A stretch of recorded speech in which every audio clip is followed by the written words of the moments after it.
This story is a metaphor for climbing the corporate ladder, and you may be thinking that the rollerblades are a little goofy.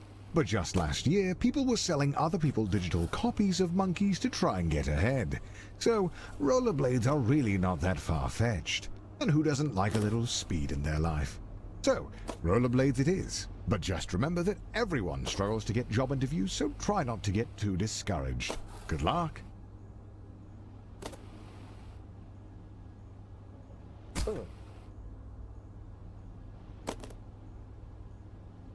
Hey, welcome to your first job interview. I know it can be a little nerve-wracking, but just relax and do your best. You're sure to get the job. Congratulations, you've completed the interview process. Unfortunately, the company needs you to do a take-home interview. I see a note here that says, sorry for making you jump through all these hoops. Oh, yeah. So the company just needs one more interview. The note here says, last one, we promise. And to ignore the hoops on fire. That's just a technical bug in their hiring system. There it is, the offer letter. You grab the letter and read it out loud. We regret to inform you that the role has been filled. Going back to square one always stings, but you're not alone. This happens to everyone at some point in their lives. Luckily, your mom says that your Uncle Gerald has a friend who can hook you up with a job at their warehouse. I know it's your birthday, but the company saves money when the new hires do their training on Saturday nights. So, it's time to get to work. Congratulations on completing your training. Go home, get some rest. Tomorrow is your first real day at work.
Your mom walks into your room with a letter. You got the job. Tomorrow is your first day as an unpaid intern. What an honor.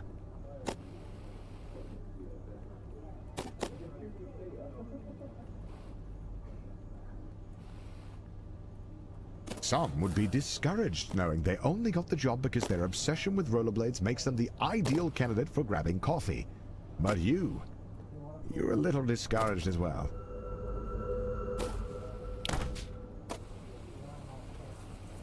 Congratulations, you've finished training. Now the real work begins.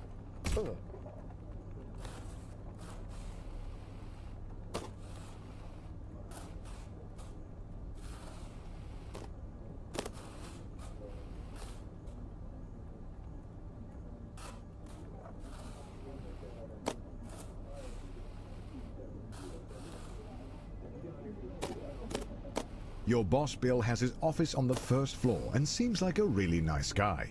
Great taste in coffee too. Hopefully you can really impress him with your grind set. At the all-hands meeting, your boss Bill announces that you've been chosen for the in-house interview, which, according to him, is just a bunch of softball questions since it's really more of a formality than anything.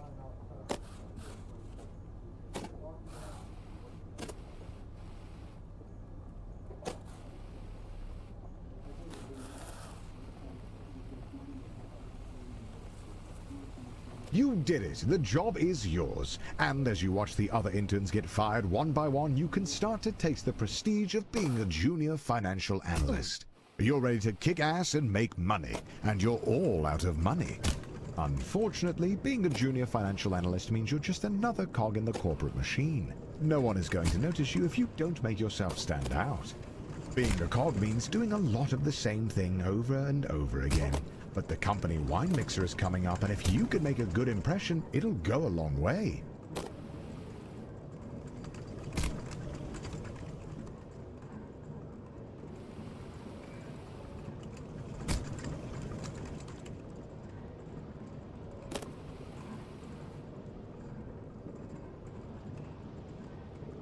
After spinning your wheels for a year, you finally get invited to the company mixer. Rubbing shoulders with middle management has you inspired. You want to be one of them.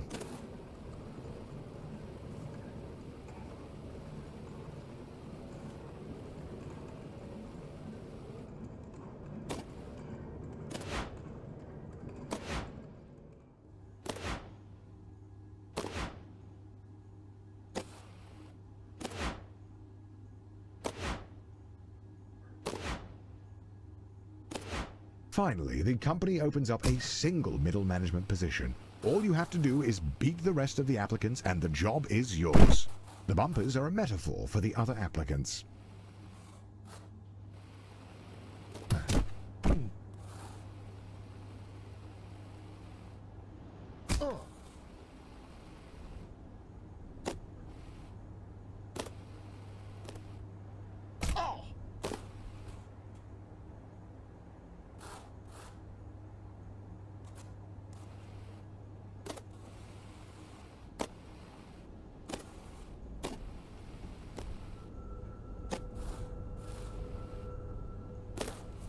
The second round of interviews cuts out 90% of the applicants. The herd has been thinned out, and you're still standing strong. Wait, somehow Ted is in the running? When did he get a job here? It doesn't matter. Just stay focused and get that job. After months of grueling interviews, corporate dinners, endless schmoozing, you find a letter on your desk. One of the two positions is yours. They created another position for Ted. His uncle is a VP. The prestige of middle management. You're assigned a team of juniors, a huge pay raise, and your own office with a view. Not that office. Don't be ridiculous. Oh, and by the way, if your team's earnings drop to the bottom 30%, you'll be fired. Welcome to middle management. No one really knows what you do here, and in fact, no one really knows how to get promoted. Progressing at this stage of your career feels like a confusing maze with no clear path forward.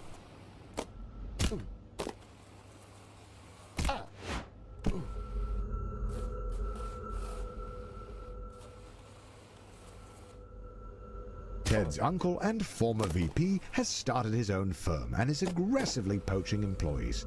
It may only be a matter of time before you get an offer, but your boss has been hinting that you're up for a promotion, so it might be a tough decision. He calls you with a job offer, but you have to decide right now. Ah!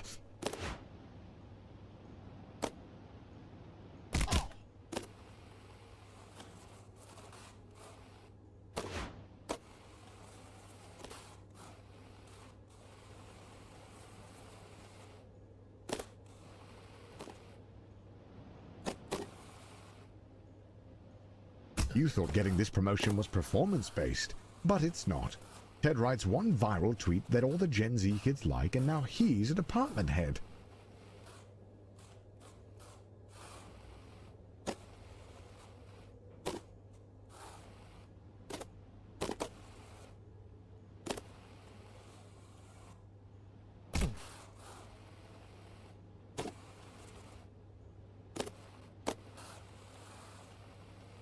You hear about the Doinkler portfolio.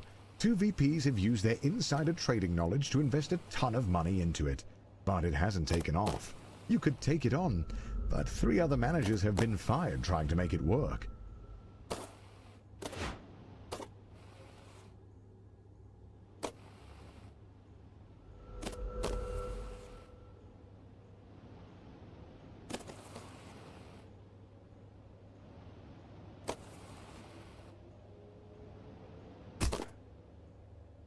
You did it! You pulled off the Doinkler portfolio, you crazy son of a gun. Unfortunately, the vote is tomorrow, and you're 1 vote short. Looks like it's better luck next time.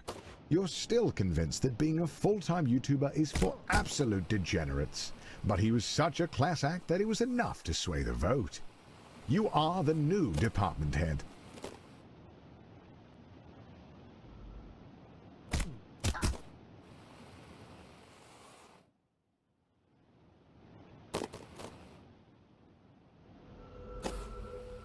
Welcome to upper management. You're making more money than you could ever have dreamed of.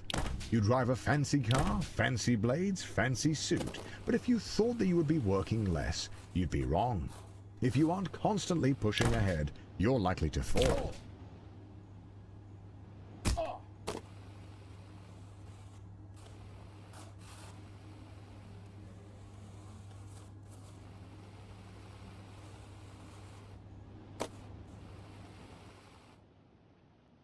The FBI sweep the whole leadership team into prison, just as you thought. They need a new VP. And as the first candidate to apply without a criminal record, you're instantly chosen. They don't even look at your resume.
You make a change to the company. It's bold, it's risky. AAA stocks inside AA bonds with chip bond stock bond chips is something no one would ever dream to do. But you did, and the board likes that.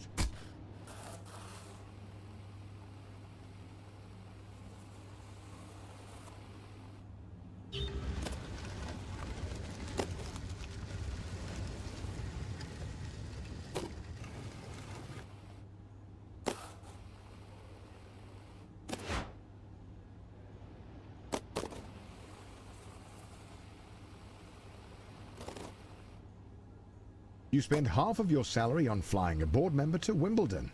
They don't even like tennis, but they like being schmoozed. And you like how that helps your chances at being CEO.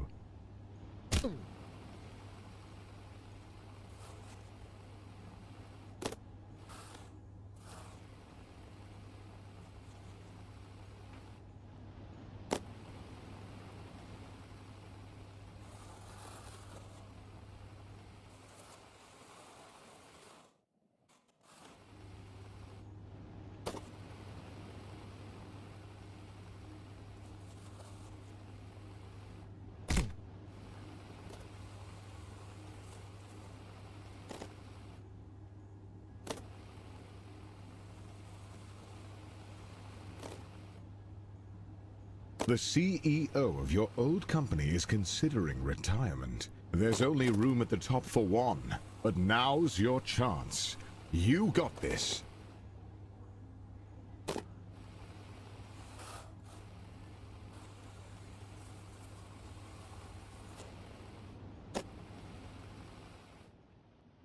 Just before the CEO of your old company retires, he gets arrested for embezzlement. But you've been schmoozing the board of directors for years, taking on hard portfolios, buying dinners at the country club, and turning a blind eye to embezzlement. You're ready to take the leap. All of your hard work has finally paid off. The board of directors have voted, and you are appointed the CEO. The journey is